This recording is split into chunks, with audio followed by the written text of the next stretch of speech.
Au procès de Nuremberg, un accusé majeur manquait à l'appel. Pendant la guerre, des millions de personnes à travers le monde rêvaient de le voir pendu. Cet homme, c'était Hitler. Mettre la main sur celui qui a déclenché la Seconde Guerre mondiale était un objectif partagé aussi bien par les politiciens dans leurs bureaux que par les simples soldats dans les tranchées. On pensait que ce serait la première chose à faire après la victoire. Mais le Führer du Troisième Reich a réussi à s'éclipser. Selon la version officielle, il se serait suicidé. Officieusement, il se serait enfui en Amérique du Sud, comme beaucoup d'autres nazis de haut rang. Le 30 avril 1945, les troupes russes étaient déjà entrées dans Berlin et donnaient l'assaut au Reichstag. Hitler savait que c'était la fin. Il avait déjà rédigé son testament. Il savait que les corps mutilés de son allié Mussolini et de sa maîtresse avaient été pendus par les pieds sur une place publique par des partisans. Bien sûr, Hitler comprenait qu'un sort similaire, voire pire, l'attendait. Il voulait mettre fin à ses jours selon ses propres termes. Son dernier refuge, le Führerbunker, était un complexe de structures souterraines dans le jardin de la chancellerie du Reich, à 5 mètres de profondeur. L'élite nazie s'y cachait depuis 4 mois. Hitler était accompagné d'Eva Braun, sa maîtresse. Le 29 avril, il l'a finalement épousée, et le 30 avril, à 14h30, ils se sont enfermés dans une pièce du bunker. Peu de temps après, un valet personnel les a trouvés morts. La chronologie officielle des événements avant et après le suicide d'Hitler est établie à la minute près, avec les témoignages des participants et des témoins. L'adjudant d'Hitler a aidé le valet à transporter les corps dans le jardin où ils ont été aspergés d'essence et incendiés. La première tentative a échoué, alors ils ont apporté une torche faite de vieux papiers et de documents. Des obus tombaient à proximité. Les restes ont été placés dans un cratère d'obus et recouverts de terre.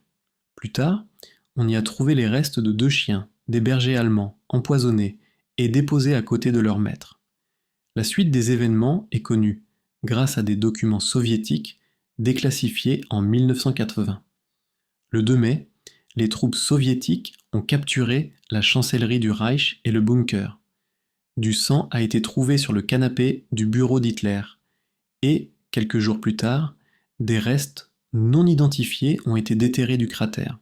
Ils ont été envoyés pour examen et grâce à des fragments de mâchoires et de crânes, les identités d'Adolf Hitler et d'Eva Braun ont été confirmées. Mais c'est là que les choses ont commencé à devenir étranges. Les restes ont été réenterrés plusieurs fois, puis finalement complètement détruits, ne laissant qu'un fragment de crâne avec un trou de balle et une mâchoire. La mâchoire serait dans les archives du FSB, tandis que le fragment de crâne est aux archives d'État. Le secret entourant toute cette affaire a donné aux Américains des raisons de douter. Certains chercheurs pensent que la commission soviétique n'a jamais trouvé de corps et que l'histoire de l'autopsie et des réenterrements n'était que de la désinformation. Bien sûr, une telle histoire ne pouvait qu'alimenter les théories du complot. Pas de corps, pas de crime, comme on dit. Un autre point est que la mâchoire a bien été authentifiée, d'abord par l'assistante du dentiste d'Hitler, puis par son prothésiste dentaire. Des experts légistes français ont finalement tranché la question en 2018 en comparant la mâchoire avec les radiographies d'Hitler de 1944. Quant au crâne, il fait l'objet de nombreuses spéculations. On dit que l'os frontal est trop fin pour un homme adulte. Donc, soit Hitler était une femme de moins de 40 ans, soit le crâne n'est pas le sien. Globalement, la nature banale de la mort d'un personnage historique aussi important a semblé incroyable à beaucoup. Comment ça? Il s'est juste tiré une balle et c'était fini. Mais si Hitler n'était pas mort, à qui appartenaient les restes trouvés dans le cratère près de la chancellerie? Et où le Führer du Troisième Reich a-t-il bien pu disparaître? Conférence de Potsdam, juillet 1945. Joseph Staline et le secrétaire d'État américain James Burns ont une conversation informelle. Tous deux tentent de garder un ton décontracté. Burns demande « Alors, Hitler est vraiment fini ?» Ce à quoi Staline répond « Il n'est pas mort, il s'est enfui. en Espagne ou en Argentine. Byrnes a mentionné plus tard cette conversation dans ses mémoires. Il n'a pas précisé si Staline plaisantait ou parlait sérieusement. 7 ans plus tard, le président Dwight Eisenhower a admis que les États-Unis n'avaient pas trouvé de preuves fiables de la mort d'Hitler et a suggéré que le Führer aurait pu en effet s'échapper de Berlin. Chaque camp gardait secrètes les informations de ses enquêtes. Et là où il y a de l'incertitude, il y a des rumeurs, des spéculations et des théories du complot. Un autre argument pour les complotistes est l'existence des routes des rats, des filières d'évasion secrètes pour les nazis. Ces routes étaient organisées par le Vatican. De nombreux criminels de guerre ont réussi à s'échapper grâce à elles. Par exemple, le docteur Lamort, Harry Berheim, qui torturait des prisonniers au camp de Mauthausen, a vécu une vie paisible au Caire sous le nom de Tarek Farid Hussein. Joseph Mengele, l'ange de la mort d'Auschwitz, et Adolf Eichmann, l'architecte de la Shoah, se sont enfuis en Amérique du Sud et y ont vécu assez confortablement. S'ils ont pu le faire, pourquoi pas Hitler ? Il existe plusieurs grandes théories du complot sur le sort d'Hitler, qui partagent toutes une trame commune. Hitler a réussi à s'échapper et est mort loin de sa patrie. Cependant, les théories varient énormément, des plus banales aux plus incroyablement bizarres. Une théorie suggère que Hitler s'est échappé et qu'un sosie est mort à sa place dans le bunker. Cette idée a été alimentée par une étrange découverte dans le jardin de la chancellerie. Un corps avec une blessure par balle au front et la moustache reconnaissable. Le défunt a été identifié comme étant Gustav Wehler, qui, selon certaines sources, travaillait effectivement comme sosie d'Hitler. Les complotistes suggèrent qu'il y avait plusieurs hommes avec des moustaches en brosse à dents, citant comme preuve un livre intitulé « L'étrange mort d'Adolf Hitler ». Ce livre, publié aux États-Unis en 1939 par un auteur anonyme, supposément un officier nazi, affirmait que le vrai Hitler avait été empoisonné dès 1938 et que, depuis, 4 sosies étaient utilisées pour diverses apparitions. À l'époque, le livre a été considéré comme une mauvaise blague, mais lorsque le corps du sosie a été retrouvé en 1945, l'histoire des restes brûlés dans le cratère a pris une nouvelle dimension. Il existe aussi des théories plus exotiques, dont la plupart proviennent d'une seule source. Elles sont souvent basées sur une interprétation libre du livre Le Matin des magiciens, publié en 1960. L'auteur, Jacques Bergier, était un membre de la Résistance française, un alchimiste autodidacte à l'imagination plus que débordante. Le Matin des magiciens est un ouvrage pseudo-scientifique qui prétend que les nazis appartenaient à des ordres secrets et des organisations occultes, où ils ont découvert des mystères anciens, et qu'Hitler, étant le plus estimé d'entre eux, n'aurait jamais pu mourir sur un stupide canapé dans un bunker. La presse à scandale s'est emparée de cette idée et l'a développée. L'une des versions les plus folles suggère que les nazis sont entrés en contact avec les habitants de l'Agartha, une terre peuplée par une race de surhommes. Selon d'anciennes légendes, ces surhommes se seraient retirés sous la surface de la terre et seuls les plus dignes pouvaient entrer dans leur salle, comme Hitler. Les complotistes les plus paresseux affirmaient que l'entrée de l'Agartha se trouvait juste dans le bunker, ce qui n'a posé aucun problème à Hitler pour s'y réfugier. Des théoriciens plus informés pensaient que l'entrée de l'Agartha avait été ouverte par les nazis en Antarctique, plus précisément en Nouvelle-Souabe. En effet, l'Allemagne nazie avait un territoire antarctique nommé Nouvelle-Souabe, mais la mission y était bien plus terre-à-terre, revendiquer des terres et établir une base de chasse à la baleine. À l'époque, la graisse de baleine était une matière première importante pour la production de margarine et de savon. Avouons que c'est beaucoup moins excitant que les fantasmes sur une citadelle arctique où les nazis auraient stocké des artefacts occultes et préparé l'avènement du Quatrième Reich. Une théorie prétend qu'Hitler a été emmené en Nouvelle-Souabe par sous-marin. Pour preuve, on cite une supposée déclaration du grand amiral du Troisième Reich, Karl Dönitz.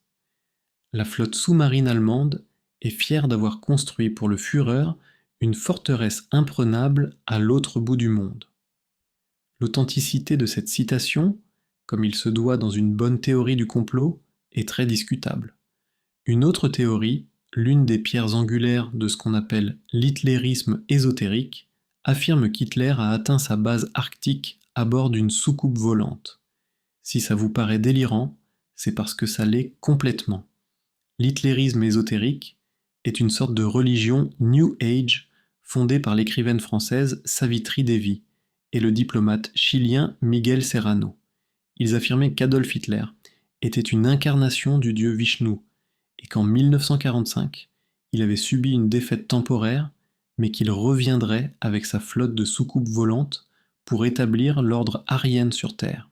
Une autre théorie, impliquant des soucoupes volantes, suggère qu'Hitler s'est rendu sur une base lunaire nazie. Selon certaines informations, les nazis avaient en effet leur propre soucoupe volante, des avions expérimentaux en forme de disque. Cette idée a été soutenue par Giuseppe Belluzzo, un ancien membre du gouvernement de Mussolini, et par quelques ingénieurs allemands moins connus. De plus, comme nous l'apprend le livre Le Matin des magiciens, les dirigeants nazis possédaient des connaissances secrètes. Par conséquent, ces soucoupes volantes nazies auraient sans pu utiliser l'énergie magique Vril pour transporter Hitler sur la base lunaire spécialement conçue à cet effet. La base est invisible au télescope car elle se trouve sur la face cachée de la Lune. Malheureusement, la première mention d'une base lunaire nazie n'était qu'une fantaisie tirée d'une des premières nouvelles de Robert Heinlein. Le programme spatial américain, qui a été construit par d'anciens ingénieurs nazis, n'a toujours pas réussi à coloniser la Lune. On peut donc rayer cette théorie de la liste des explications plausibles.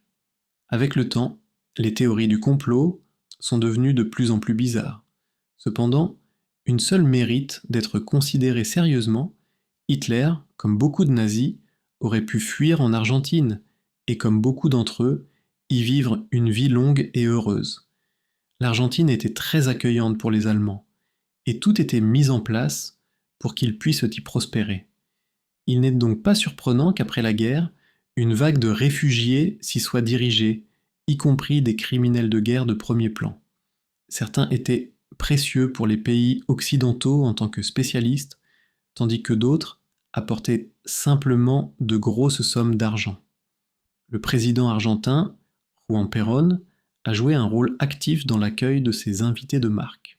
L'Union soviétique avait des preuves de la mort d'Adolf Hitler, c'est pourquoi les soviétiques ne l'ont pas poursuivi. Cependant, la CIA et surtout le FBI ont mené des enquêtes sur les rapports les plus crédibles, et la déclassification de documents ces dernières années a fait le bonheur des complotistes. L'un des premiers rapports connus est l'histoire de Adolf Schüttelmayer. Le dossier d'archives se compose d'une seule photo et d'un bref rapport d'un informateur de la CIA en 1955. L'agent avait rencontré un ancien officier SS nommé Philipp Citroën, qui se vantait d'une rencontre miraculeuse avec Hitler lui-même, vivant désormais en Argentine sous le pseudonyme d'Adolf Schüttelmayer. L'informateur ne l'a pas cru, alors Citroën lui a apporté une photo. On le voyait assis à côté d'un homme âgé avec la moustache et la coiffure caractéristique. Au dos de la photo était écrit le nom Adolf Schüttelmayer. Selon le rapport, l'agent de la CIA n'a trouvé aucune piste solide et l'affaire a été classée. Des documents bien plus intéressants sont parvenus aux complotistes après la déclassification des dossiers du FBI. En juillet 1945, un informateur du FBI a rapporté avoir rencontré un homme qui prétendait être un fonctionnaire du gouvernement argentin. Ce diplomate a dit qu'il était l'une des 4 personnes qui ont accueilli Hitler et son entourage sur la côte argentine. Il a accepté de raconter toute l'histoire en échange de la garantie de ne pas être extradé vers l'Argentine, où un coup d'État venait d'avoir lieu. L'histoire est la suivante. À peine 2 semaines après la chute de Berlin, 2 sous-marins sont arrivés en Argentine. À bord, il y avait environ 50 personnes, l'élite du Parti national-socialiste allemand. Parmi eux, un homme d'environ 55 ans, accompagné d'une femme, probablement son épouse, et de plusieurs officiels.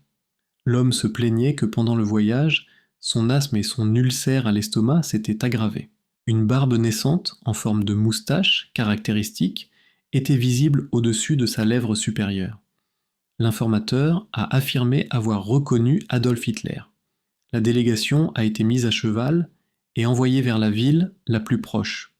La source a rapporté savoir où vivait Hitler et 2 de ses sosies, une maison dans une région reculée avec une porte secrète menant à un bunker.